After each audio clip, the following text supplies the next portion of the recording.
আজকে সংক্ষিপ্ত সময়ে আমার আলোচনার বিষয় আল কোরআন আমাদের কাছে কি চাই বা আমাদের কাছে মানুষের কাছে কোরআনের দাবি কি।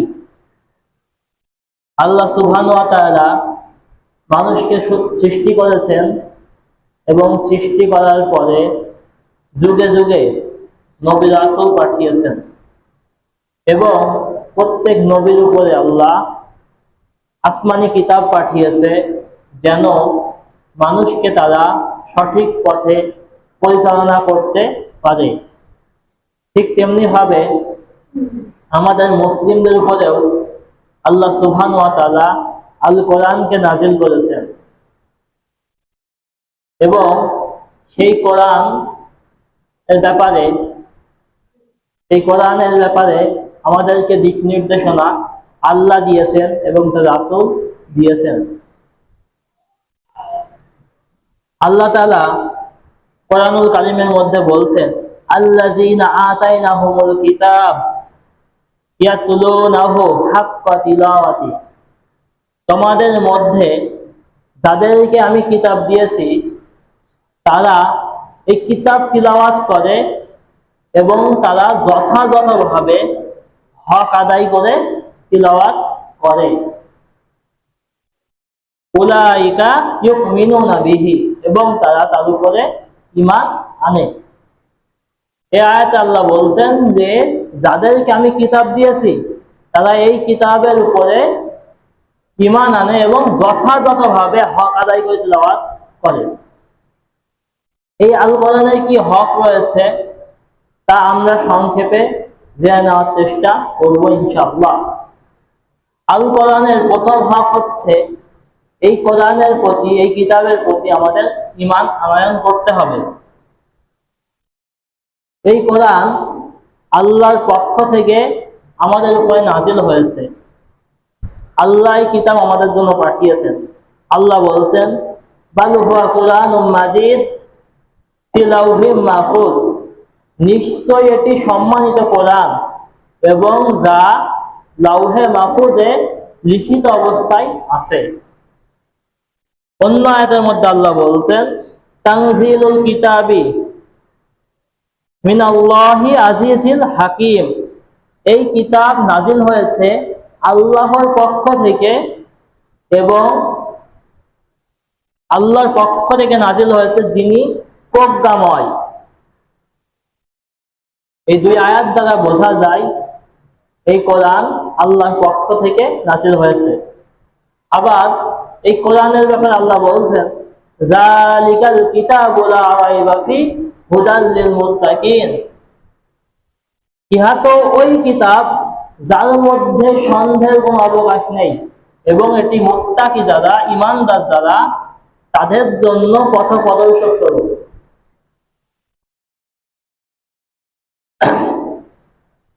তাহলে আমাদেরকে এই বিশ্বাস রাখতে হবে এই কোরআনের মধ্যে কোনো ভুল বা সন্দেহ নেই। আল্লাহ রাসূল সাল্লাল্লাহু আলাইহি ওয়াসাল্লামের একটি হাদিস, একদিন আল্লাহ রাসূল সহ সাহাবীরা মসজিদের মধ্যে বসে আছে, এমন সময় এক ব্যক্তি আসলো। ওই ব্যক্তি আসার পরে মসজিদের মধ্যে প্রবেশ করলো, করে আল্লাহ রাসূলের হাঁটুর সঙ্গে নিজের হাঁটুটা মিলিয়ে বসে গেল। সাহাবীরা বলছে, আমরা অবাক হয়ে গেলাম, এই লোককে তো এক তো আমরা চিনি না, কেউ আমরা তাকে দেখিনি কখনো। আবার কোনো ব্যক্তি যেই কাজ করার সাহস পায় না, এই ব্যক্তি এসে আল্লাহ রাসূলের হাঁটুর সঙ্গে নিজের হাঁটুটা লাগিয়ে দিল এবং বসে পড়লো। বসে পড়ে আল্লাহ রাসূলকে জিজ্ঞেস করছে, আল্লাহ রাসূল, হে মুহাম্মদ, তুমি আমাকে ঈমান সম্পর্কে কিছু বলো। আল্লাহ রাসূল বললেন, আমানতু বিল্লাহি ওয়া মালাইকাতিহি ওয়া কুতুবিহি ওয়া রুসুলিহি ওয়া ইয়াউমিল আখির ওয়াল কদর, যে তুমি ঈমান আনবে আল্লাহর প্রতি, তার ফেরেশতাদের প্রতি, তার কিতাব সমূহের প্রতি। এই যে এখানে ঈমানের বিষয় বলতে গিয়ে আল্লাহ রাসূল 3 নম্বরে যে বিষয়টা বললেন সেটা হচ্ছে ঈমান। এবার ওই ব্যক্তি বলছে, সাদাক্তা, আপনি সত্যই বলেছেন। সাহাবীরা বলছে আমরা আরো অবাক হয়ে গেলাম যে যে ব্যক্তি নিজে প্রশ্ন করছে, আবার প্রশ্নের উত্তর দেওয়ার পর সে বলছে আপনি সত্যই বলেছেন। তো অনেক দীর্ঘ হাদিস এটা। পরবর্তীতে আল্লাহ রাসূল বলছেন, যখন চলে গেল ওই ব্যক্তি, আল্লাহ রাসূল বলছেন যাও তো ওই ব্যক্তি কোথায় গেল দেখো। সাহাবীরা এসে বলছে আল্লাহ তাকে তো দেখতে পেলাম না। তখন আল্লাহ রাসূল বলছেন ওই ব্যক্তি ছিল জিবরিল আমিন, যে তোমাদেরকে দিন শিক্ষা দেওয়ার জন্য এসেছিল। সুবহানাল্লাহি ওয়া বিহামদিহি। তার মানে বোঝা যাচ্ছে এই কোরআনের প্রতি ঈমান আনয়ন করতে হবে। এই কিতাবের প্রতি ঈমান আনয়নের একটা দিক হচ্ছে এই কোরআনকে আল্লাহর বাণী বা আল্লাহর কথা বলে বিশ্বাস করা। আচ্ছা আপনারা বলেন তো এই কোরআন কি আল্লাহর কালাম নাকি আল্লাহর সৃষ্টি? বলেন। এটা আল্লাহর কালাম, এটা আল্লাহর সৃষ্টি না। আল্লাহ যদি সৃষ্টি হয় তাহলে ধ্বংস হবে, আর কিয়ামত পর্যন্ত কোরআন ধ্বংস হবে না। এটা আল্লাহর মুখের বাণী। আল্লাহ সুবহানাহু ওয়া তাআলা সূরা তাওবার মধ্যে বলছেন ওয়া ইন আহাদুম মিনাল মুশরিকিনা নাস্তাখারাকা নাস্তাজারাকা, যে তোমাদের কাছে যখন মুশরিকরা আশ্রয় চায় তখন তোমরা কি করবে? মুশরিকরা যখন তোমাদের আশ্রয় চায় তখন তোমরা কি করবে? আল্লাহ বলছেন ফাআযিরহু হাত্তা ইয়াসমা কালামুল্লাহ সুম্মা আবলিগুহু মামানা, যে যখন তোমাদের কাছে মুশরিকরাই আসে এবং তোমাদের কাছে আশ্রয় চায় তখন তোমরা তাদেরকে আশ্রয় দাও। কতক্ষণ পর্যন্ত আশ্রয় দেবে? যতক্ষণ না ইয়াসমা কালামুল্লাহ, যতক্ষণ না সে আল্লাহর কালাম শুনতে পায়। মানে মুশরিকদের আপনি আশ্রয় দেবেন উদ্দেশ্য কি? একটা উদ্দেশ্য আল্লাহ কোরআন শোনানো। আল্লাহ বলছেন ততক্ষণ পর্যন্ত আশ্রয় দেবে যতক্ষণ না তারা আল্লাহর এই কালাম শুনতে পায়। যখন শোনা হয়ে যাবে তখন তোমরা তাদেরকে নিরাপদ জায়গায় পৌঁছে দাও। আয়াত থেকে বোঝা যায় এই কোরআন হচ্ছে আল্লাহর কালাম। ইবনে মাজার মধ্যে হাদিস বর্ণিত হয়েছে, আল্লাহ রাসূল সাল্লাল্লাহু আলাইহি ওয়াসাল্লাম বলছেন যে যখন হজের সময় আসতো তখন আল্লাহ রাসূল বের হলেন একদিন, বের হয়ে বলছেন, লোকেদের সামনে বের হলেন, বের হয়ে বলছেন তোমাদের মধ্যে এমন কি কোনো লোক আছে যে তাদের জাতির কাছে আমাকে নিয়ে যাবে? আল্লাহ জিজ্ঞেস করছেন যে তাদের জাতির কাছে আমাকে নিয়ে যাবে এমন কোন লোক কি আছে? তখন আল্লাহ আরো বলছেন কারণ আমার জাতি কুরাইশরা আমাকে আল্লাহর কালাম প্রচার করতে বাধা দিচ্ছে। কুরাইশরা মনে হয় কোরআন সহজে প্রচার করতে দিত, তাই না? দিত? দিত না। কুরাইশরা কত বাধা দিয়েছে আল্লাহ রাসূলকে। আল্লাহ রাসূলের কোরআন আয়াত নাযিল হলো যে তুমি তোমার নিকট আত্মীয়দের কাছে এই কোরআনকে পৌঁছে দাও। তখন আল্লাহ রাসূল সাফা পাহাড়ে উঠলেন। সাফা পাহাড়ে উঠে একটা লাল কাপড় হাতে নিয়ে এবারে নাড়ালেন। সেই সময় একটা নিয়ম ছিল যে কেউ যদি পাহাড়ের উপরে লাল কাপড় উড়াতো তাহলে মানুষজন ভাবতো ওই লোকটা বিপদে পড়েছে, তার কাছে যেতে হবে। ঠিক তেমনি ভাবে গেল, যখন গেল তখন আল্লাহ রাসূল বলছেন হে কুরাইশবাসী, আমি যদি তোমাদেরকে বলি পাহাড়ের পিছনে একদল সৈন্যদল তোমাদের উপরে আক্রমণ করবে এবং তোমাদেরকে ধ্বংস করবে, তাহলে কি তোমরা আমার কথা বিশ্বাস করবে? পুরো কুরাইশ জাতি একবারে বলল হ্যাঁ, আমরা তোমার কথা বিশ্বাস করব, কারণ আমরা তোমাকে কখনো মিথ্যা কথা বলতে শুনিনি। আল্লাহ রাসূল প্রথমেই তাদের কাছে সাক্ষ্য নিলেন যে আল্লাহ রাসূল সত্যবাদী। তারপর আল্লাহ রাসূল বলছেন, আমি তোমাদেরকে যেদিকে ডাকছি, যে আল্লাহর দিকে তোমরা ফিরে আসো, তোমরা ইসলাম গ্রহণ করো, আমি তোমাদেরকে জাহান্নামের ভয় দেখাচ্ছি। তখন সবাই তো আল্লাহ রাসূলকে ত্যাগ করলো। আল্লাহ রাসূলের আপন চাচা আবুল আহাব, সে একটা পাথর তুলে আল্লাহ রাসূলকে এভাবে ছুঁড়ে মারলো আর বলল, তাব্বারাকা ইয়া মুহাম্মদ, হে মুহাম্মদ তুমি ধ্বংস হয়ে যাও। এর প্রেক্ষিতে আল্লাহ সুবহানাহু ওয়া তাআলা সূরা নাযিল করলেন, তাব্বাত ইয়াদা আবি লাহাব ওয়া তাব, যে ধ্বংস হোক আবু লাহাবের হাত, এবং ধ্বংস হোক সে নিজেও। কুরাইশরা শুধু এইভাবে নয়, প্রতি পদক্ষেপে আল্লাহ রাসূলকে বাধা দিয়েছে। সেই সময় আল্লাহ রাসূল বলছেন যে তোমরা কি তোমাদের জাতির কাছে নিয়ে যাবে, যে আমার জাতিতে আমাকে আল্লাহর কালাম প্রচার করতে দিচ্ছে না, আমি তোমাদের জাতির কাছে কি কোরআন শোনাই? এই হাদিসও প্রমাণ করে এই কোরআন হচ্ছে আল্লাহর কালাম।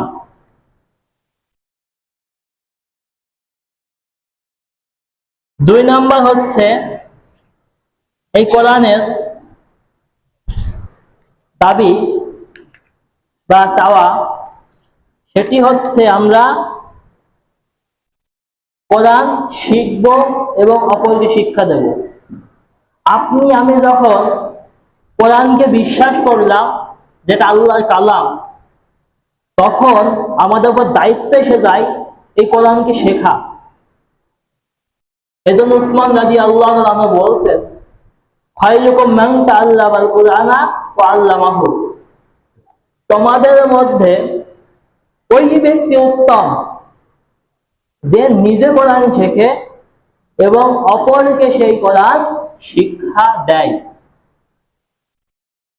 এখন আমাদের মুসলিম সমাজে আমরা কতজন আছি যে আমরা এই কোরআনটা পড়তে পারি, রিডিং করতে পারি? কতজন আছে? আমরা এমন এক কপাল পোড়া জাতি, আমরা নিজেদের এই কোরআনটাও পড়তে জানি না। একজন আলেম এভাবে বলতো যে আপনার কাছে মনে করেন রাত্রি গভীর রাতে রাষ্ট্রীয়ভাবে একটা চিঠি এসেছে, যেই চিঠিটা ইংরেজি ভাষায় লেখা, আপনি ইংরেজি পড়তে পারেন না। এখন আপনার কি রাত্রে ঘুম হবে? যে কি লেখা আছে, সরকার থেকে কি এমন চিঠি দিল, এর ভিতরে কি লেখা আছে জানার জন্য তো ঘুম হবে সেই রাতে? হবে কখনো? তখন আপনি চেষ্টা করবেন কার কাছে গেলে আমি এই চিঠিটা পড়িয়ে নিতে পারবো, তাই না? কিন্তু আল্লাহ সুবহানাহু ওয়া তাআলা আপনার জীবন পরিচালনার জন্য এই কোরআন নামক একটা চিঠি আমাদের কাছে দিলেন, কিন্তু আমরা মুসলিমরা পড়তে পারি না। আমরা এমন হতভাগা জাতি, আমরা আমাদের সন্তানদেরকে স্কুলে পড়াই, বা স্কুলে পড়াবেন, কলেজে পড়াবেন, কোনো বাধা নেই, কিন্তু তাকে আপনারা কোরআন শিক্ষা দেই না। যদি কোরআন, মনে করেন যে একটা বাচ্চা সে অঙ্ক পড়ে, ইংরেজি পড়ে, শিক্ষকের বেতন কত? 500, 700, হাজারও আছে, দিতে বাধা নেই। কিন্তু হুজুরের যে 100 জায়গায় 200 চাই, হুজুর কোরআন পড়াচ্ছে, হুজুর 200 চাই, তখন বলবে হুজুরের আবার এত টাকা কি হবে? হুজুর তো ফ্রিও পড়াইতে পারে, তাই ফ্রি হুজুর পড়াইতে পারে, ঠিক আছে, আপনার কি দায়িত্ব নেই? আপনার সন্তানটা কোরআন পড়তে পারে না, আপনার তো উচিত ছিল কি আলেমকে ডেকে বলা যে আমার সন্তান কোরআন পড়তে পারে না, আপনি শিখিয়ে দিন। এটা তো দায়িত্ব ছিল আপনার, কিন্তু আপনি তা তো করছেন না। যদিও কোনো আলেম উদ্যোগ নিচ্ছে, তো তাকে কত কথা যে হুজুর আবার এত টাকা নেবে, হুজুরের টাকা পড়ে গেছে, আপনার সন্তানকে ধরে ধরে কোরআন শিখাবে, হুজুরের টাকা পড়ে গিয়েছে। আপনার সন্তান দায়িত্ব আপনার, আপনি সেখানে দায়িত্ব আপনার, আপনাকে শিখতে হবে। কিন্তু আজ আমরা সেটা করি না। আল্লাহ সুবহানাহু ওয়া তাআলা আমাদেরকে কোরআনটা শেখার তৌফিক দান করুন। যদি আমরা কোরআন না শিখি, কিয়ামতের মাঠে আমাদের জন্য সে কি শাস্তি অপেক্ষা করছে আল্লাহ যদি সুযোগ দেয়, আজকে যদি সুযোগ দেয় আজকে বলবো, নয় অন্য কোনোদিন বলবো ইনশাআল্লাহ। তাহলে কোরআন আমাদেরকে শিখতে হবে, এবং শেখার পরে আমি শিখলাম, শিখার পরে কি ফেলে দেওয়ার জন্য? শেখার পরে কোরআন ফেলে দেওয়া যাবে না, নিয়মিত এই কোরআন পড়তে হবে। আল্লাহ তাআলা সূরা আনকাবুতের মধ্যে বলছেন যে উতলু মা উহিয়া ইলাইকা মিনাল কিতাব, তোমাদের প্রতি যেই কিতাব নাজিল করা হয়েছে তোমরা তা থেকে তিলাওয়াত করো। কথা কার কথা বলছেন? কে তিলাওয়াত করতে বললেন? কে? আল্লাহ। আল্লাহ বলছেন তিলাওয়াত করতে। এই কোরআন যদি আপনি তিলাওয়াত করেন আপনার জন্য রয়েছে অঢেল নেকি। আল্লাহ রাসূল সাল্লাল্লাহু আলাইহি ওয়াসাল্লাম বলছেন যে মান ক্বারা হারফান মিন কিতাবিল্লাহ, যে ব্যক্তি আল্লাহর কিতাব থেকে একটি মাত্র হরফ পড়ে, ফালাহ বিহাসানা, তার জন্য একটি নেকি লিখে দেওয়া হয়, ওয়াল হাসানা বি আশরিন, সেই নেকিকে 10 গুণ বাড়িয়ে দেওয়া হয়।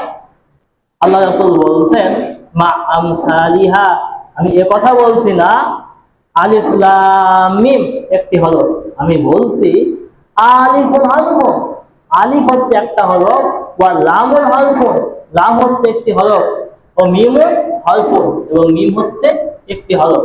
তার মানে 3 হরফে হয় নাকি 30 নাকি।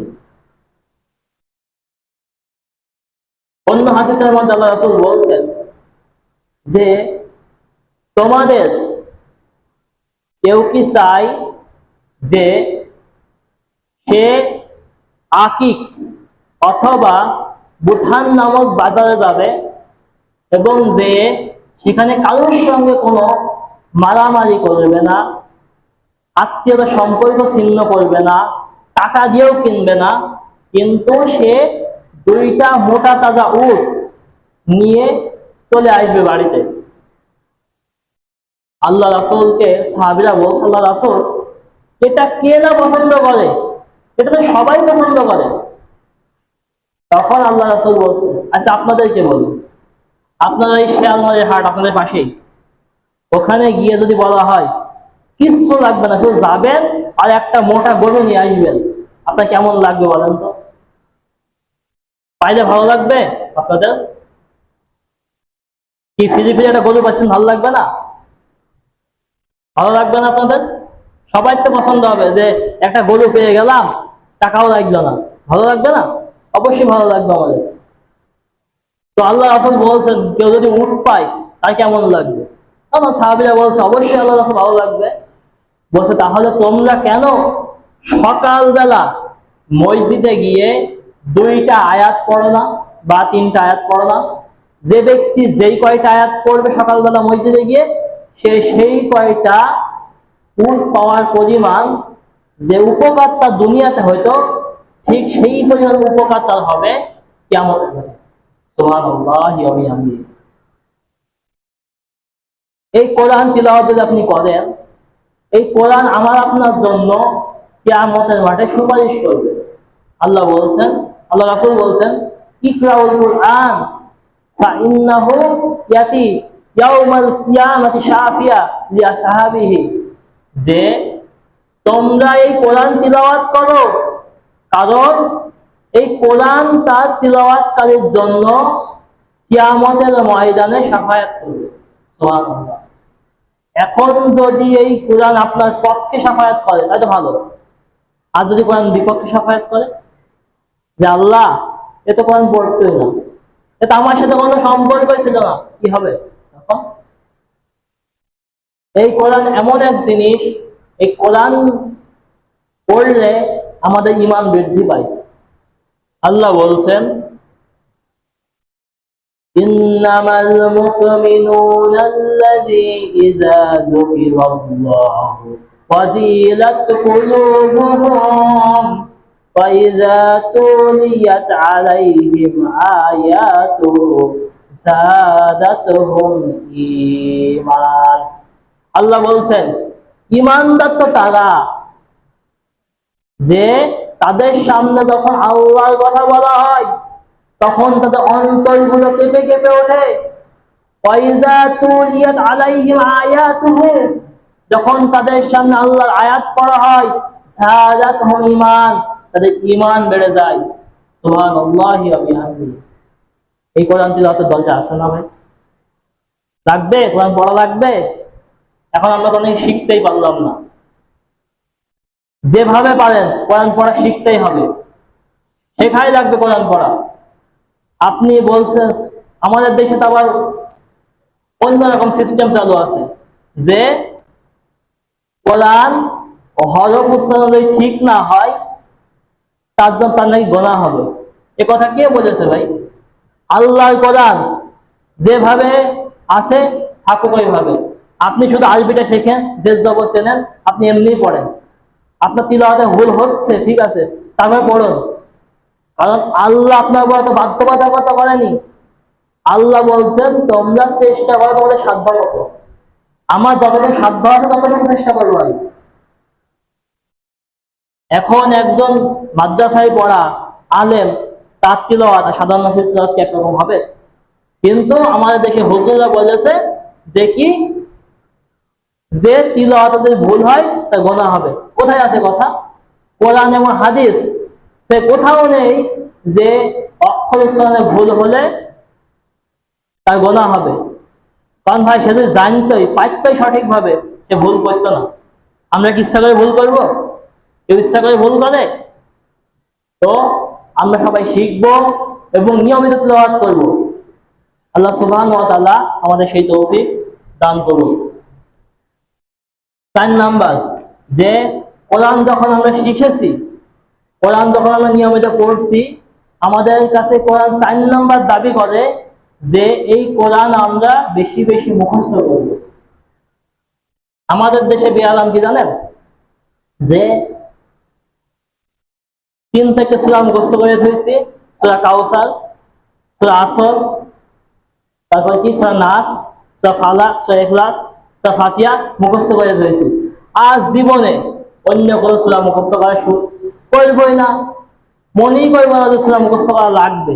আল্লাহর কোরআন থেকে মুখস্থ করা লাগবে আমাদের মনেই হয় না। ওই 4-5টা সূরা শিখেছি, ওই দিন নামাজ পড়ি। কোন কি ইচ্ছা করে না ভাই অন্য সূরা দিয়ে নামাজ পড়ি? কিন্তু আমরা অতটুকুই মুখস্থ করে ধুয়ে দিয়েছি। আল্লাহ রাসূল কি বলেছেন শুনেন। আল্লাহ রাসূল বলছেন কিয়ামতের মাঠে যারা কোরআন পড়ে তাদেরকে বলা হবে যে তুমি কোরআন পড়তে থাকো, তুমি দুনিয়ায় যেভাবে পড়তে, এবং তুমি পড়তে পড়তে উপর দিকে উঠতে থাকো। যেখানে গিয়ে তোমার পড়া থেমে যাবে সেখানে গিয়ে ওখানে তোমার থাকার জায়গা। এখন আপনি মনে করেন সূরা কাউসার মুখস্থ করেছেন, এখন আপনি জান্নাতে গিয়েছেন, এবার আপনি পড়ছেন ইন্না আতাইনাকাল কাউসার ফাসাল্লি লিরাব্বিকা ওয়ানহার ইন্না শানিয়াকা হুয়াল আবতার। এটা পড়লেন, 3টা আয়াত পড়লেন। এইবার 3 ধাপ আপনি উপরে উঠলেন, 3 ধাপ উপরে উঠলেন, আর আপনার কিছুই মুখস্থ নেই, আপনি তো ওখানেই থাকবেন। এখন জান্নাতে তো আপনার মর্যাদা যদি বাড়াতে হয় তখন তো পড়া লাগবে না। এখন আপনি আপনার পরিচিত ভাই দেখছেন 10টা আয়াত মুখস্থ আছে, সে আপনার থেকে দূরে আছে, মর্যাদায় আপনার থেকে উপরে আছে, তখন আপনার আফসোস হবে না কেমন জান্নাতে গিয়ে যে আমি যদি আরো কিছু মুখস্থ করতাম তাহলে আমার তো মর্যাদা আরো বেশি হয়তো? কিন্তু আমরা সেটা করছি না। আল্লাহ সুবহানাহু ওয়া তাআলা আমাদেরকে তৌফিক দান করুক, আমরা যেন কোরআন বেশি বেশি মুখস্থ করতে পারি। 5 নাম্বার হচ্ছে যে কোরআন শিখলাম, পড়লাম, মুখস্থ করলাম, কোরআন যতটুকু সম্ভব বোঝার চেষ্টা করব। অন্তত অনুবাদ করা কোরআন পাওয়া যায়, যেমন আমাদের আসাদুল্লাহ গালিব হাফেজাহুল্লাহ, তিনি একটা কোরআনের অনুবাদ করেছে তরজামাউল কোরআন নামে। সহজ ভাষায় অনুবাদ করা হয়েছে যাতে করে মানুষেরা সহজে বুঝতে পারে। আর কোরআন বোঝা এমনিতেই সহজ। আল্লাহ কোরআনে বলছেন, লাকাদ ইয়াসসারনাল কুরআনা লিযিকরি ফাহাল মিন মুদ্দাক্কির, যে আমি এই কোরআনকে বোঝার জন্য সহজ করে দিয়েছি, কেউ কি আসো উপদেশ গ্রহণকারী? আল্লাহ এই আয়াতটা কোরআনে 4বার একইভাবে বলেছেন। সূরা কমারের মধ্যে আল্লাহ 4বার বলেছেন এক কথা। আপনি স্বাভাবিক কোরআনে আয়াতগুলো কয়েক ভাগে ভাগে ভাগ হয়। এক হচ্ছে আপনি হাজার পড়লেও বুঝবেন না। আলিফ লাম মিম, আলিফ লাম র, আলিফ লাম সাদ, ইয়াসিন, এই আয়াতগুলোর অর্থ কি আপনি জানেন? ইয়াসিন দুইটা হচ্ছে অক্ষর, আলিফ লাম মিম তিনটা অক্ষর, এর অর্থ কি আমরাও জানি না। এর অর্থ কে জানে? শুধুমাত্র আল্লাহ জানে।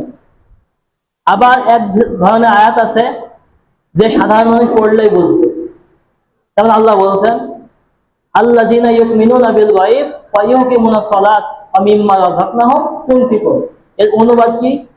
যে তারা না দেখা বিষয়ের প্রতি বিশ্বাস স্থাপন করে, সালাত আদায় করে, এবং তাদেরকে যে সম্পদ আমি দিয়েছি তা থেকে তারা দান করে। আচ্ছা, এর অনুবাদ পড়লে আপনার কি বুঝতে কষ্ট হবে যে আছে আল্লাহ কি বলছেন? আবার আল্লাহ বলছেন তোমরা রুকু করো, সেজদা করো। আচ্ছা, রুকু সেজদা দেখলে, আয়াত দেখলে আপনার কি বুঝতে কষ্ট হবে যে আল্লাহ এখানে নামাজ পড়ার কথা বলছে? এটা বুঝতে কষ্ট হবে? আবার যখন আল্লাহ বলছেন যে যাদের নেকির পাল্লা ভারী হবে তারা যাবে জান্নাতে, আর নেকির পাল্লা যারা হালকা হবে সে যাবে জাহান্নামে। আচ্ছা, এই আয়াতের অনুবাদ যখন আপনি পড়বেন আপনার বুঝতে কষ্ট হবে? এবার যে আয়াতগুলো আপনার বুঝতে কষ্ট হবে, যেমন তালাকের মাসালা আছে। এবার তালাকের মাসালা সাধারণ মানুষের জন্য বোঝা খুবই কষ্ট। আবার যদি আপনি জমি ভাগ যে করতে হয়, মানুষ মারা গেলে তার সম্পদ যে ভাগ করতে হয়, জমি ভাগ, এই আয়াতগুলো স্বাভাবিক মানুষ বুঝবে না, স্বাভাবিক মানুষের জন্য বোঝা কঠিন। এর জন্য হাদিসের ব্যাখ্যা সাথে কোরআনের তাফসীর যারা পড়েছে আলেম তারা বুঝবে। তার মানে তিন ভাগের মধ্যে আপনি অধিকাংশ বুঝবেন। আচ্ছা, আল্লাহ বলছেন আর রহমান আলাল আরশি ইস্তাওয়া, রহমান আরশের উপর সমুন্নত। এই আয়াতকে আপনার বুঝতে সমস্যা হচ্ছে যে আল্লাহ 7 আসমানের উপরে আছে? আপনার বুঝতে কষ্ট হচ্ছে? হবে না। হয়তো বা কিছু আয়াত আছে আপনি বুঝবেন না, যেইগুলো অস্পষ্ট আয়াত সেগুলো আপনি বুঝবেন না, যেইগুলো জটিল মাসালা সেগুলো আপনি বুঝবেন না। তাছাড়া কোরআন অধিকাংশই সহজ, অধিকাংশই সহজ। 82 জায়গায় কোরআনের কথা, সালাতের কথা আছে। 82টা আয়াতে সালাতের কথা আছে। ওই একই আয়াত বই যাকাতের কথা আছে। এখন বলেন তো, সালাত আর যাকাতের ব্যাপারে 82টা আয়াত চলে গেল। রোজার কথা আছে, দানের কথা আছে, আয়াতগুলোকে আপনি সহজে বোঝেন না। কিছু জিনিস আপনি বুঝবেন না, বাকি যতটুকু বোঝেন অতটুকু আপনি অনুবাদ করে অন্তত কি মনে হয় না যে অন্তত শিখি, অন্তত পড়ি কোরআনটা? আমাদেরকে আল্লাহ বোঝার তৌফিক দান করুন যেন আমরা কোরআন বুঝতে পারি। 6 নাম্বার, কোরআন অনুযায়ী জীবন পরিচালনা করা। আল্লাহ সুবহানাহু ওয়া তাআলা আমাদেরকে যে কোরআন দিয়েছে, আমরা রিডিং পড়বো, শিখবো, বুঝবো, কিন্তু আমল করব না। এই জন্য নাকি? কি করতে হবে? শিখতে হবে, পড়তে হবে, বুঝতে হবে এবং আমল করতে হবে। আল্লাহ কোরআনে বলছেন নামাজ পড়ো, আর আমরা মুসলমান জুমার দিন ছাড়া আমাদের মসজিদে পাওয়া যায় না।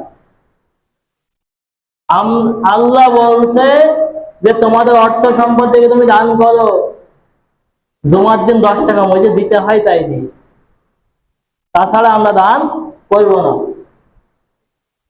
আল্লাহ বলছেন তোমরা শিরিক করো না, লা তুশরিক বিল্লাহ, কিন্তু আজ এই যে কালকে পুজো ডুবেছে না, পুজো ডুবেছে তো কালকে, কত মানুষ এর মধ্যে যে নিজেদের ঈমান হারা হয়েছে তার অগন্তি।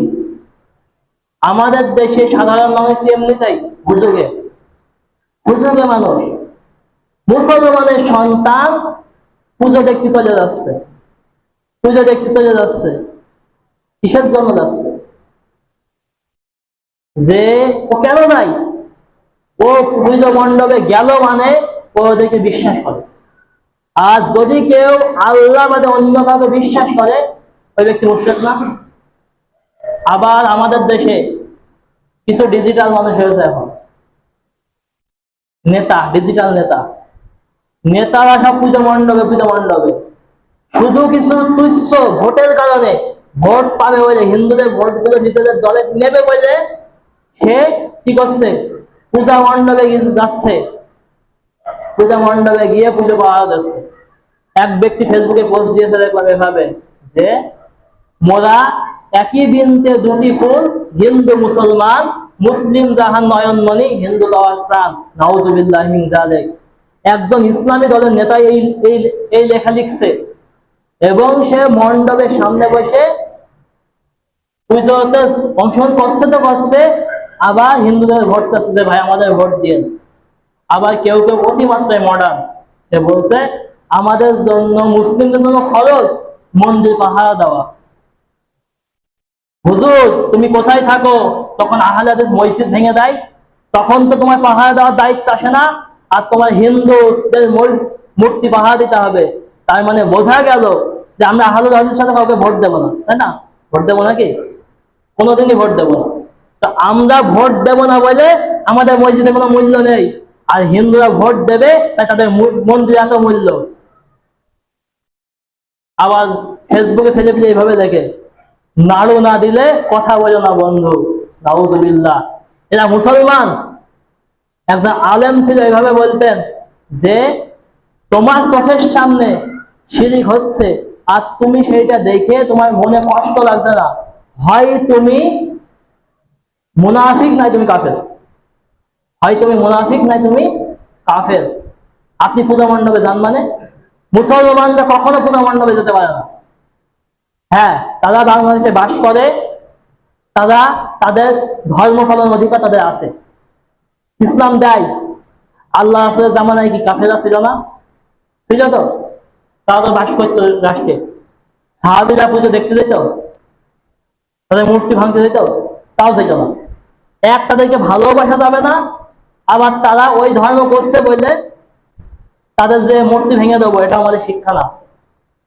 কারণ আল্লাহ রাসূল যখন নবুয়ত পেয়েছিল তখনও কাবা ঘরের মধ্যে 360টি মূর্তি ছিল। 360টি মূর্তি আল্লাহ রাসূল কি এক প্রথম দিন ভেঙেছে? দীর্ঘ 10 বছর 12 বছর পরে যখন মক্কা বিজয় হইল, তখন আল্লাহ রাসূল সাল্লাল্লাহু আলাইহি সাল্লাম একটা লাঠি নিলেন হাতে, কাবা ঘরের মধ্যে প্রবেশ করলেন আর বললেন যার হক এসেছে সত্য, ওয়াজাহাকাল বাতিল ইন্নাল বাতিলা কানা যাহুকা, এই কথা বললেন আর আল্লাহ রাসূল একটা করে মূর্তি ভাঙলেন। তাই না? তাই নয় কি? আমরা বলি আমাদের জাতির পিতা ইব্রাহিম, তাই না? জাতির পিতা ইব্রাহিম বলি, ইব্রাহিম আলাইহিস সালাম কি মূর্তি তৈরি করেছিল না মূর্তি ভেঙেছিল? পূজার জন্য মেলায় ডাকছে ইব্রাহিম আলাইহিস সালামকে, ইব্রাহিম চলো। তখন ইব্রাহিম আলাইহিস সালাম বলছেন আমি অসুস্থ, আমি অসুস্থ, এই কথা বলে তিনি থেকে গেলেন। থেকে গিয়ে যেই সবাই চলে গেল গোত্রের লোক, তিনি মন্দিরে প্রবেশ করলেন। বলে কিছু কিছু তাফসীরে এভাবে পাওয়া যায় তিনি মূর্তির সামনে গিয়ে খাবার দিছে, খা খা, খাচ্ছিস না এখানে খা। যখন খাচ্ছে না তখন লাঠি নিয়ে সব মূর্তি ভেঙে দিল, ভেঙে দিয়ে লাঠিটা বড় মূর্তির ঘাড়ের উপরে টাঙিয়ে ছিল, বড় মূর্তির ঘাড়ের উপরে টাঙিয়ে ছিল। যখন গোত্রের লোকজন এসে দেখে বলছে এখানে একটা অবস্থা খারাপ, সব ভেঙে দিয়েছে। ইব্রাহিমকে ডেকে বলছে যে ইব্রাহিম তুমি এ কাজ কেন করেছো? বলছে আমি করেছি নাকি? বলছে আমি কি করেছি নাকি? ওই যে যার ঘাড়ে কুড়াল, যার ঘাড়ের উপরে কুড়াল রয়েছে সেই তো করেছে। তখন ওই লোকজন বলছে যে মূর্তি আবার কখনো মূর্তি ভাঙতে পারে নাকি? বলছে ভালোই তো জানো মূর্তি মূর্তি ভাঙতে পারে না, তাহলে ওই মূর্তির পূজা কেন করো? দাওয়াতের সিস্টেম দেখেন, ইনি আমাদের জাতির পিতা, আর আমরা সেই পিতার সন্তান হয়ে আমরা মূর্তি পূজায় লিপ্ত হচ্ছি। আল্লাহ সুবহানাহু ওয়া তাআলা আমাদেরকে এই শিরক থেকে বেঁচে থাকার তৌফিক দান করুক। যতদিন পর্যন্ত আমরা দুনিয়াতে থাকবো, আল্লাহ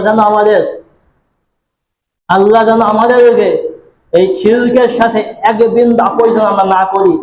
আমরা সারা জীবন শিরকের বিরুদ্ধে ছিলাম, বেদাতের বিপক্ষে ছিলাম, থাকবো ইনশাআল্লাহ।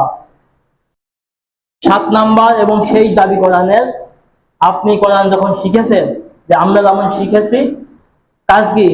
প্রচার করা, মানুষকে জানানো। আপনি জানেন সালাত আদায় করতে হবে, কোরআনে আছে সালাতের কথা। এক ভাই সালাতে আসে না, আপনাকে বলবেন যে ভাই সালাত আদায় করতে আসো। আপনার দাওয়াত দরকার, দাওয়াত দিবেন। আল্লাহ বলছেন কি? ফাযাক্কিরিন্না মাআনতা মুযাক্কির লাস্তা আলাইহিম বিমুসাইতির। হে নবী, আপনি শুধু উপদেশ দিতেই থাকুন, আমি আপনাকে দারোগা করে পাঠাইনি। আপনি জোর করে মানাবেন, এটার জন্য আপনাকে পাঠানো হয়নি। ইসলাম জোর করে মানতে হবে, এর জন্য ইসলাম আসে নাই। ইসলাম এসে দাওয়াতের মাধ্যমে। আপনি যত বেশি দাওয়াত দিবেন, তত বেশি মানুষ আপনার কাছে আসবে। আল্লাহ সুবহানাহু ওয়া তাআলা এই 7টি অধিকার আমাদেরকে মেনে চলার তৌফিক দান করুন। হে আল্লাহ।